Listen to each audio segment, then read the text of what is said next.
ठरलं तर मग या मालिकेचा पुढील भागात आपल्याला पाहायला मिळेल की होलीचं दर्शन घेताना आता एक जळत लाकूड प्रतिमाला पडून लागतं, तर प्रतिमा त्यांचा जीव वाचवण्यासाठी आता सायलीमध्ये पडते आणि ते जळून लाकड ती आता लांब फेकते। तर हा सगळा प्रकार बघून प्रतिमा जागीच बेशुद्ध होते। तिला हॉस्पिटलमध्ये नेल्यानंतर आता अश्विन म्हणतो की तिचा हेमोग्लोबिन कमी झालाय, त्यांना ना आता रक्त चढवण्याची गरज आहे। तेव्हा रविराज म्हणतो की हो ना, तन्वी देईल ना तिला रक्त, कारण तन्वी आणि प्रतिमाचं ब्लड ग्रुप सेम आहे।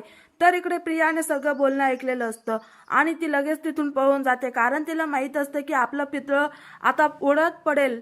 तर इकडे आता अश्विन तिला फोन करण्याचा प्रयत्न करतो, पण तिचा फोन उचलत नसते।